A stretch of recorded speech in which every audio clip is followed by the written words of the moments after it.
दक्षिणी कश्मीर के केलर शोपियां के इन जंगलों में आज यहाँ पर फोर्सेस को काफी अहम कामयाबी तब हासिल हुई जब यहाँ मुठभेड़ के दौरान 3 आतंकियों को मार गिराया गया। यहाँ इस इलाके में सुबह सवेरे फोर्सेस को सूचना मिली कि इस इलाके में 3 आतंकी छुपे हुए हैं और इस सूचना पर तुरंत कार्रवाई करते हुए जम्मू कश्मीर पुलिस, सेना और सुरक्षा बलों की ज्वाइंट टीम ने इस पूरे इलाके को यहाँ पर घेर लिया और उसके बाद तलाशी अभियान के चलते यहाँ इस जंगल में छुपे आतंकियों का फोर्सेस के साथ आमना सामना हुआ, जिस दौरान भीषण मुठभेड़ हुई। आज सुबह ही यहाँ पर जम्मू कश्मीर पुलिस द्वारा शोपियां इलाके में पोस्टर लगाकर उन आतंकी के बारे में यहाँ लोगों से इंफॉर्मेशन मांगी गई कि जो पहलगाम आतंकी हमले के जिम्मेदार है, और ये इंफॉर्मेशन मांगते हुए फोर्सेस की तरफ से जो भी इनके बारे में जानकारी देता उसके बारे में कहा गया कि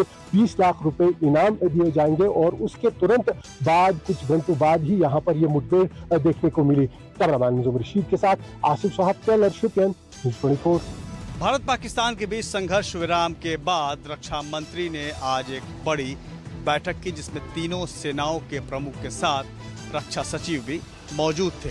माना जा रहा है कि स्थिति की समीक्षा के लिए ये बैठक की गई है, जिसमें आकलन किया गया है कि अभी स्थिति हमारी क्या है और आगे किस तरीके से रणनीति बनानी है आगे जवाब देने के लिए, क्योंकि ऑपरेशन सिंदूर अभी जारी है। और जैसा कि ये तय किया गया है कि अगर सीमा पार से फिर कोई हरकत होती है तो उसका हम जवाब देंगे, ऑपरेशन सिंदूर के तहत ही जवाब देंगे। इसके अलावा ये भी जानकारी मिली है कि आज प्रधानमंत्री आवास पर भी एक महत्वपूर्ण बैठक हुई है, जिसमें विदेश मंत्री एस जयशंकर और राष्ट्रीय सुरक्षा सलाहकार अजीत डोवाल मौजूद रहे। तो बैठकों का दौर अभी लगातार जारी है। जो अब सरकार ने जो लाइन ली है कि अगर कोई ऐसा आतंकी घटना घटती है तो उसे अब आतंकी घटना नहीं समझा जाएगा, उसे मिलिट्री एक्शन समझा जाएगा और उसका पूरी तरीके से जवाब दिया जाएगा। तो भारत फिर से एक बार मजबूती के साथ पूरी तरीके से खड़ा है, और अगर दुश्मन देश ने फिर से कोई हिमाकत की तो उसका कैसे जवाब देना है, ये मीटिंग इसी बात को लेकर के समझी जा रही है। और आगे भी ऐसे भी बैठकों का दौर जारी रहेगा। कैमरामैन अविनाश राणा के साथ प्रशांत देव, न्यूज़ 24, दिल्ली। पहलगाम हमले के बाद से देश पर साइबर अटैक शुरू है। इस बीच ऑपरेशन सिंदूर के बाद ये साइबर अटैक सीमा पार से तेज हो गया है। ये साइबर अटैक ज्यादातर पाकिस्तान, बांग्लादेश और इंडोनेशिया के हैकरों द्वारा किया जा रहा है। अब तक जो जानकारी मिली है उसके मुताबिक इन देशों से भारत पर करीब 15 लाख साइबर अटैक किए गए, जिसमें से ज्यादातर साइबर अटैक को हमारे साइबर एक्सपर्ट ने और साइबर सेल ने विफल कर दिया है, जबकि 150 साइबर अटैक सफल रहे हैं। साइबर हैकरों ने कहा है कि उन्होंने छत्रपति शिवाजी अंतर्राष्ट्रीय हवाई अड्डे सहित कई जगहों पर साइबर अटैक किया है। साइबर सेल की टीम सतर्क है। उसका कहना है कि हम हर हरकत का, जो साइबर हैकर हैं उनकी हर हरकत का जवाब दे रहे हैं और उनकी कोई योजना को सफल नहीं होने देंगे। कैमरामैन दिलीप अवेरे के साथ इंद्रजीत सिंह, न्यूज़ 24, मुंबई। इस वक्त हम हैं छपरा के नारायणपुर गांव में, जहां पर ऑपरेशन सिंदूर के दौरान जम्मू में शहीद हुए मोहम्मद इम्तियाज़ जो बीएसएफ में सब इंस्पेक्टर थे उनके घर पर हैं। और आज देखिए कि उनके घर पर कल इनका जो पार्थिव शरीर है वहां पहुंचा था, सुपुर्दो खाक किया गया। सरकार की तरफ से जो राहत राशि है करीब 50 लाख रुपए की वो दे रहे। लेकिन सबसे खास बात यहाँ पे है कि 3 भाइयों में मोहम्मद इम्तियाज़ सबसे बड़े थे और वो जम्मू में तैनात थे, जबकि उनके जो मंझले भाई हैं वो बांग्लादेश बॉर्डर पर तैनात है, जो यहाँ पे आए हुए हैं। और सबसे छोटे भाई यहाँ थे।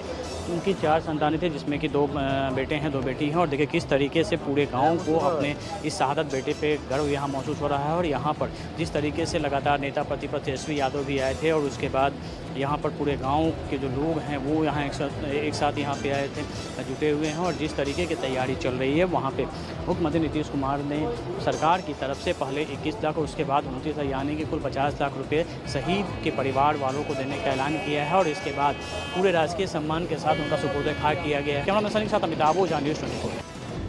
भारत ने पाकिस्तान को ऐसा सबक सिखाया है कि पाकिस्तान हमारी तरफ आंख दिखाने से पहले सैकड़ों बात करती है। पाकिस्तान की ओर से अंतर्राष्ट्रीय सीमा पर भी फायरिंग की गई, नियंत्रण रेखा पर। पाकिस्तान देखा कि भारत ने ऐसा उसे जवाब दिया है, पाकिस्तान मजबूर हो गया, भारत से गुहार लगाने लगा सीज़फायर। उसके बाद दोनों देशों के बीच सीज़फायर को लेकर समझौता हुआ। अमेरिका में मौजूद है भारत पाकिस्तान अंतर्राष्ट्रीय सीमा पर। आपको हम दिखाएंगे कि पाकिस्तान कितना ज्यादा डरा हुआ है भारतीय सेना से बीएसएफ से। तस्वीरों में आप देखिए कि ये पाकिस्तान की पोस्टें हैं जो खाली हो चुकी है, यानी जो पाकिस्तानी रेंजर हैं, जो सैनिक हैं, वो इस कदर डरे हुए हैं बीएसएफ से, भारतीय सेना से, कि अपनी पोस्टों को ही छोड़कर भाग निकले हैं। आपको बता दें कि बंकरों में जा चुके हैं। जो बॉर्डर के नजदीक घर है पाकिस्तान में, वहां पर वो जो अब ये हुए हैं, वहां पर झुके हुए हैं, क्योंकि उन्हें डर इस बात को लेकर है कि जिस तरह से पाकिस्तान ने फायरिंग की, उसका जवाब भारतीय सेना ने दिया, बीएसएफ ने दिया, उनमें खौफ साफ तौर पर देखा जा रहा है। पाकिस्तान इस समय सन्नाटा पकड़ा हुआ है। तमाम पोस्टों को देखिए खाली, टावर उनके खाली पड़े हुए हैं और पाकिस्तान को समझ आ चुका है कि कैसा जवाब उसको जो है वो भारतीय सेना बीएसएफ को दिया जा रहा है। कैमरामैन परविंदर के साथ पंकज शर्मा, न्यूज़ 24 भारत पाकिस्तान अंतर्राष्ट्रीय।